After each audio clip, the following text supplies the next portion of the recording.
எக்காலத்திலும் இந்த துறை சிறந்து விளங்க தேவையானவைகளை இங்கே பட்டியலிட்டு மிக சிறப்பாக உரையாற்றி விட்டிருக்கிறார்கள். எனக்கு பின்னால் பெருமதிப்பிற்குரிய வருவாய்த்துறை அமைச்சர் அவர்களும் நிதித்துறை அமைச்சர் அவர்களும் இங்கே உரையாற்றிட வருகை தந்து விட்டிருக்கின்றார்கள். இன்று இந்த மாவட்டத்தில் மட்டும் 11 மருத்துவ திட்டங்களை தொடங்கி வைக்கிற அந்த நல்ல வாய்ப்பு எங்கள் அனைவருக்கும் கிடைத்திருக்கிறது. மாண்புமிகு அமைச்சர் வருவாய்த்துறை அமைச்சர் அவர்களும் நிதித்துறை அமைச்சர் அவர்களும் இந்த மாவட்டத்தில் இருவரும் சகோதரர்களாக இருந்து இன்றைக்கு இந்த மாவட்டத்தின் வளர்ச்சிக்கு எந்த அளவுக்கு உழைத்துக் கொண்டிருக்கிறார்கள் என்பதை நீங்கள் நன்றாக அறிவீர்கள். அந்த வகையில்தான் இன்றைக்கு தமிழ்நாட்டை பொறுத்தவரை 38 வருவாய் மாவட்டங்கள் இருந்தாலும் விருதுநகரில் நடைபெற்றுக் கொண்டிருக்கிற மருத்துவ திட்டங்களை போல் வேறு எந்த மாவட்டத்திலும் இல்லை என்று சொல்லக்கூடிய அளவுக்கான திட்டங்கள் இந்த மாவட்டத்தில் நடைபெற்றுக் கொண்டிருக்கிறது. ஏதோ இந்த இருவரையும் அவர்களை மகிழ வைக்க வேண்டும் என்பதற்காக நான் இதை சொல்லவில்லை. இன்று காலை நான் 5 மணிக்கு கிளம்பி ஒரு 7-8 கிராமங்களின் வழியாக சிவகாசிக்கு சென்றேன். நடந்தேன். அஞ்சம்பட்டி, கோவில் புரிகுத்தி, தாதம்பட்டி, வாடியூர், சொக்கலிங்கபுரம், பெத்தலிப்பட்டி, ஜமீன் சர்வார்பட்டி, பூச்சகாம்பட்டி, நாராயணபுரம் போன்ற கிராமங்களை கடந்து சிவகாசிக்கு சென்றேன். சிவகாசியில் இருக்கிற அரசு மருத்துவமனையை முழுமையாக ஆய்வு செய்து அந்த மருத்துவமனையின் தேவைகளை, கட்டமைப்பை அங்கே ஆய்வு செய்த போது உண்மையிலேயே சிறப்பான கட்டமைப்பை உள்ளடக்கிய மருத்துவமனையாக இருக்கிறது. அந்த மருத்துவமனைக்கு நம்முடைய மாண்புமிகு அமைச்சர் பெருமக்கள் அண்ணன் KKSSR அவர்களும் மரியாதைக்குரிய திரு தங்கம் தென்னரசு அவர்களும் கடந்த இந்த 3 ஆண்டுகளில் மட்டுமே ஏராளமான திட்டங்களை கொண்டு வந்திருக்கிறார்கள். இப்பொழுது அங்கே ஒரு 50 படுக்கைகள் கொண்ட ஒரு தீவிர சிகிச்சை பிரிவு கட்டிடம் ஒன்று கடந்த மே மாதம் பணிகள் தொடங்கப்பட்டு அந்த பணிகள் இப்பொழுது வேகமாக நடைபெற்றுக் கொண்டிருக்கிறது. 32,54,00,000 மதிப்பிலான அந்த கட்டிடம் சிவகாசி மருத்துவமனையில் இன்றைக்கு வேகமாக வளர்ந்து கொண்டிருக்கிறது. சிவகாசியை பொறுத்தவரை இன்றைக்கு தினந்தோறும் ஏராளமான ஏழை தொழிலாளர்கள் அந்த மருத்துவ சேவையை பயன்படுத்தி கொண்டிருக்கிறார்கள். ஒவ்வொரு மாதமும் 150க்கும் மேற்பட்ட மகப்பேறுகளும் நடைபெற்றுக் கொண்டிருக்கிறது. அதேபோல் சிவகாசி என்பது பட்டாசு தொழில் நிறைந்த இந்த பகுதி என்பதாலே ஏராளமான தீக்காயங்கள் போன்றவற்றுக்கு சிகிச்சை அளிக்கிற ஒரு சிறப்பு பிரிவு அமைப்பு ஒன்றும் அங்கே சிறப்பாக இயங்கிக் கொண்டிருக்கிறது.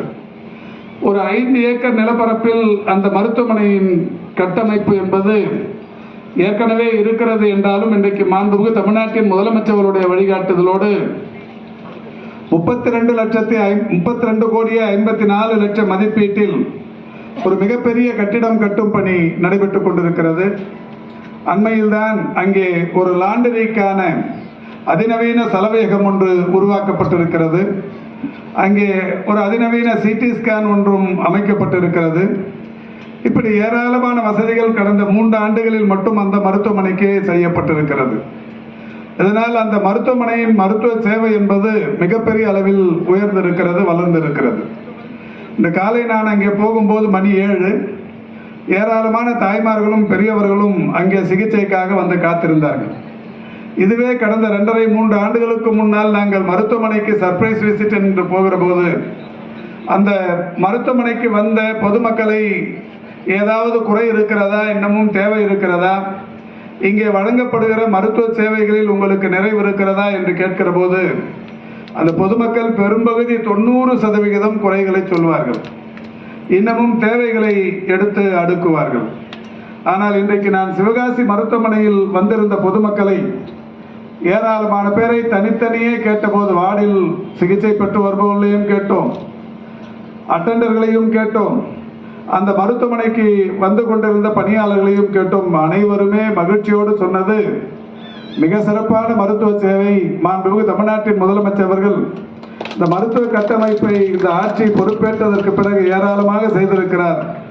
மருத்துவர்களும் மிக சிறப்பாக பணியாற்றி கொண்டிருக்கிறார்கள், எந்த குறையும் இல்லை என்று மன நிறைவோடு சொன்னது மகிழ்ச்சியாக இருந்தது. சரி, ஒரு பெரிய மருத்துவமனையில் தான் 20 மருத்துவர்கள் பணியாற்றுகிற அந்த மருத்துவமனை அதில் இப்பொழுது 17 மருத்துவர்கள் பணியில் இருக்கிறார்கள். 1-2 பேர் டைவர்ஷன் என்கின்ற வகையில் இருக்கிறார்கள் என்றாலும் நிறைவான மருத்துவர்கள் பணியாற்றிக் கொண்டிருக்கிறார். அந்த மருத்துவமனையில் இருக்கிற ஊழியர்களிடத்தில் உங்களுடைய இன்னமும் அதிகபட்ச தேவை என்ன என்று கேட்டபோது அவர்கள் சொன்னார்கள், இங்கே இந்த பிளாஸ்டிக் சர்ஜன், தீ விபத்து நேர்கிற போது பிளாஸ்டிக் சர்ஜன் என்கின்ற மருத்துவர் இருந்தால் அவர்களுக்கு இந்த தீக்காயங்களுக்காக சர்ஜரி செய்வதற்கு மருத்துவர் இருக்கிறார், பிளாஸ்டிக் சர்ஜன் பணியிடம் காலியாக இருக்கிறது என்று சொன்னார்கள். உடனடியாக நான் அங்கிருந்தே டிஎம்இ அவர்களுக்கு போன் செய்து மருத்துவ கல்வி இயக்ககத்தின் இயக்குனர் அவர்களுக்கு தொலைபேசியில் தொடர்பு கொண்டு, இன்றே நீங்கள் எங்கிருந்தாவது ஒரு பிளாஸ்டிக் சர்ஜனை பணியிட மாற்றம் செய்து சிவகாசிக்கு அனுப்ப வேண்டும் என்று சொன்னேன். உடனடியாக இன்று மாலைக்குள் அருண் என்கின்ற ஒரு மருத்துவரை அங்கே பணியிட மாற்றம் செய்வதாக உறுதியளித்தார். இதை சொல்வதற்கு காரணம், இந்த மாவட்டத்தில் மருத்துவ கட்டமைப்பு என்பது மிகப்பெரிய அளவில் இருந்து கொண்டிருக்கிறது என்பதற்கு இது ஒரு உதாரணம். அதை கடந்து நாராயணபுரம் என்கின்ற நார்னாபுரம் என்று சொல்லப்படுகிற நாராயணபுரம், அந்த நாராயணபுரத்தில் இருக்கிற ஒரு ஆரம்ப சுகாதார நிலையத்திற்கு சென்று அந்த ஆரம்ப சுகாதார நிலையத்தில் வந்திருக்கிற பொதுமக்களையும் பணியாற்றி கொண்டிருக்கிற சகோதரர்களையும் என்ன தேவைகள் இருக்கிறது என்று கேட்டபோது அனைவருமே மகிழ்ச்சியோடு, இங்கே எந்த தேவையும் இல்லை, மிக சிறப்பாக இந்த மருத்துவமனை இயங்கிக் கொண்டிருக்கிறது, இந்த மருத்துவமனையில் ஊழியர்கள் பற்றாக்குறை இல்லை, மருத்துவர் பற்றாக்குறை இல்லை, பொதுமக்களும் தினந்தோறும் 150 200 பேர் வரை வந்து பயன்பட்டுக் கொள்ளுகிறார்கள், 3 5 பிரசவங்கள் இந்த மருத்துவமனையில் நடக்கிறது, மிக சிறப்பாக இருக்கிறது என்கின்ற வகையில் எல்லோருமே மகிழ்ச்சியோடு தங்களுடைய கருத்துக்களை சொன்னார்கள்.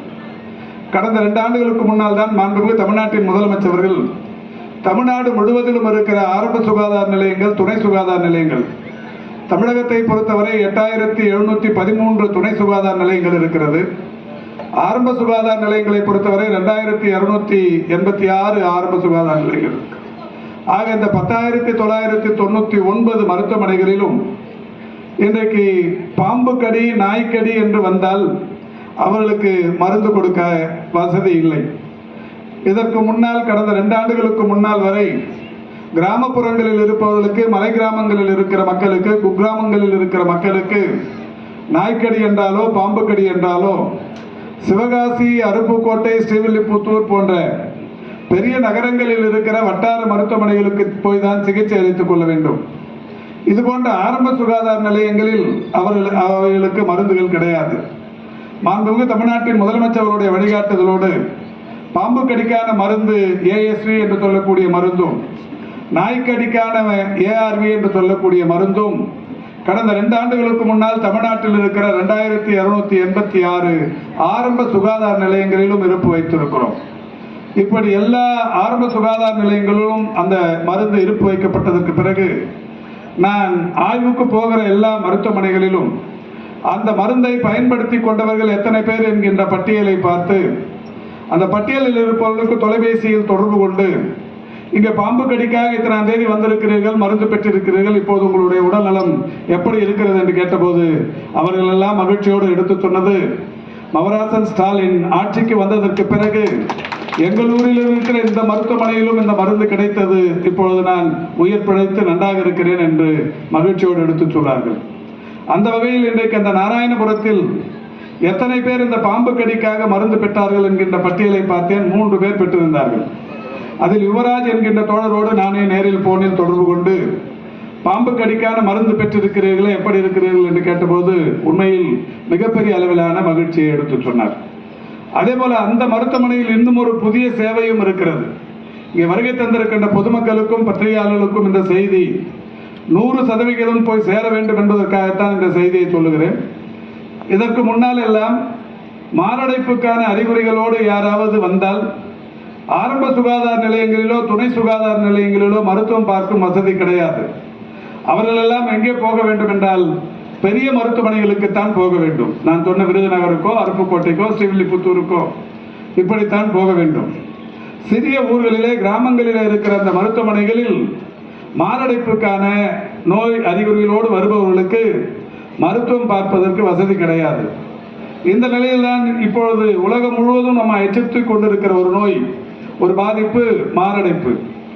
இள வயதினரும் மாரடைப்பு நோய்களினால் மரணமடைந்து கொண்டிருக்கிற சூழலில் மாண்புமிகு தமிழ்நாட்டின் முதலமைச்சர் அவர்கள் தமிழ்நாடு முழுவதிலும் இருக்கிற ஆரம்ப சுகாதார நிலையங்கள், துணை சுகாதார நிலையங்கள், நான் ஏற்கனவே சொன்ன இந்த 10,999 லோடிங் டோசஸ் என்று சொல்லக்கூடிய இந்த மாரடைப்பு நோய்க்கான அந்த ஆரம்ப கட்டத்திலேயே அதை குணப்படுத்துகிற அல்லது அவருடைய மரணத்தை தள்ளி போடுகிற, பாதிப்பை தள்ளி போடுகிற 3 வகையான 14 மாத்திரைகள் கொண்ட ஒரு பெட்டகத்தை எல்லா மருத்துவமனைகளிலும் இருப்பு வைக்க வேண்டும் என்று சொன்னார்கள்.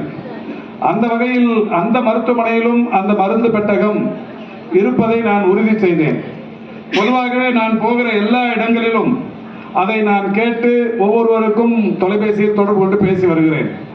அந்த வகையில் நாராயணபுரத்தில் ஒரு சகோதரருக்கு கடந்த மே மாதம் மணிகண்டன் என்று நினைக்கிறேன், அவர் மாரடைப்பு நோய்க்கான அறிகுறிகளோட ஒரு இன்டீரியர் டெக்கரேஷன் பணி செய்பவர், சிவகாசியைச் சேர்ந்தவர்.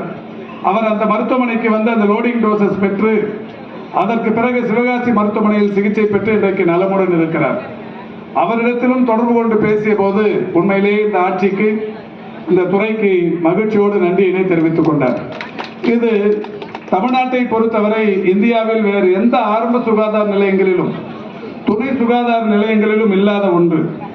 இப்படி இங்கே கூட இந்த ஒரு மேம்படுத்தப்பட்ட ஆரம்ப சுகாதார நிலையமாக இருக்கிற இந்த கன்னிச்சேரி மருத்துவமனையில் இந்த மருந்து இருப்பு வைக்கப்பட்டதற்கு பிறகு 9 பேர் பயன்பெற்றிருக்கிறார்கள்.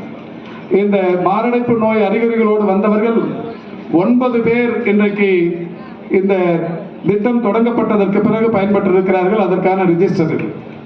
ஆக இந்த ஒரு ஊரில் மட்டுமே 9 பேர் மாரடைப்பு பாதிப்பினால் பாதிப்படைந்தவர்கள். வேறு ஒரு பெரிய மருத்துவமனைக்கு போவதற்கு முன்னால் அந்த 2-3 மணி நேரம் கோல்டன் அவர்ஸ் என்று சொல்வார்கள். அந்த பாதிப்பு அவர்களை பெரிய அளவில் தாக்கி அவர்களுடைய உயிரிழப்பு காரணமாகிவிடக் கூடாது என்பதற்காகத்தான் மாண்புமிகு தமிழ்நாட்டின் முதலமைச்சர் அவர்கள் ஆஸ்பிரின் என்கின்ற மாத்திரையும், அட்டோவாஸ்டாட்டின் என்கின்ற மாத்திரையும், குளோபிடோக்ரல் என்கின்ற இந்த 3 வகையான 14 மாத்திரைகளை இன்றைக்கு ஒரு கவரில் போட்டு எல்லா மருத்துவமனைகளிலும் இருப்பு வைக்கப்பட்டிருக்கிறது. வருகை தந்திருக்கின்ற சகோதரிகள், குறிப்பாக நம்முடைய மருத்துவத்துறையைச் சேர்ந்த மருத்துவம் சார்ந்த களப்பணியாளர்கள் இதை தந்து இன்றைக்கு ஏராளமான உயிர்களை காப்பாற்றிக் கொண்டிருக்கிறார்கள். இந்த திட்டம் தொடங்கப்பட்டது 2023 ஜூன் திங்கள் 27ஆம் தேதி. இன்று வரை எத்தனை உயிர்கள் இந்த மாரடைப்பு நோய் அறிகுறிகளோடு வந்தவர்களை காத்திருக்கிறது என்றால், ஆரம்ப சுகாதார நிலையங்களில் காக்கப்பட்டவர்களுடைய எண்ணிக்கை மட்டும் 9,166 பேர். துணை சுகாதார நிலையங்களில் உயிர் காப்பாற்றப்பட்டிருப்பவர்கள் 570 பேர். ஒட்டுமொத்தமாக 9,736 பேர் இந்த இதயம் காப்போம் திட்டத்தின் மூலம் உயிர் காக்கப்பட்டிருக்கிறார்கள். இதை நான் இங்கே மகிழ்ச்சியோடு எடுத்துச் சொல்வதற்கு காரணம், இதுபோன்று ஆரம்ப சுகாதார நிலையங்களில், துணை சுகாதார நிலையங்களில் வேறு எப்போதும் இல்லாத அளவுக்கான மருத்துவ வசதிகள், குறிப்பாக பாம்பு கடி, நாய்க்கடி, இதுபோல் மாரடைப்பு போன்ற நோய் அறிகுறிகளுக்கு மிக சிறப்பான வகையில் அந்த மருந்து திட்டம் இன்றைக்கு பயன்பாட்டில் இருந்து கொண்டிருக்கிறது. அந்த வகையில் மருத்துவ கட்டமைப்பை மேம்படுத்துவதற்கு மாண்புமிகு தமிழ்நாட்டின் முதலமைச்சர் அவர்கள் இன்றைக்கு தினந்தோறும் சிந்தித்து பல்வேறு புதிய திட்டங்களை தொடங்கி வைத்துக் கொண்டிருக்கிறார்கள். அண்மையில் நான் அமெரிக்காவுக்கு சென்றிருந்தேன்.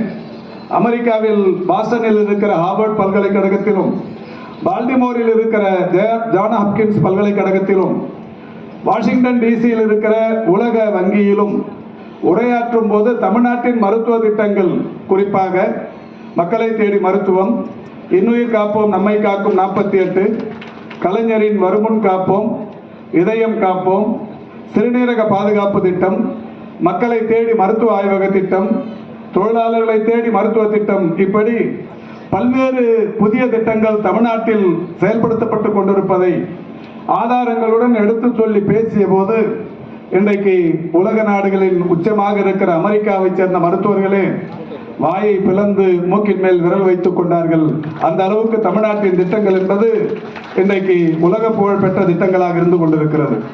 அந்த வகையில்தான் மாண்புமிகு தமிழ்நாட்டின் முதலமைச்சருடைய வழிகாட்டுதலோடு விருதுநகருக்கு இன்றைக்கு 11 மருத்துவ திட்டங்களை தொடங்கி வைக்கிற அந்த நல்ல வாய்ப்பு எங்களுக்கு மாண்புமிகு அமைச்சர் பெருமக்களின் வாயிலாக கிடைத்திருக்கிறது. ஸ்ரீவில்லிபுத்தூரை பொறுத்தவரை 2,43,00,000 மதிப்பீட்டில் ஒரு புதிய சிடி ஸ்கேன் இங்கிருந்து இப்பொழுது இயக்கி வைக்கப்படுகிறது.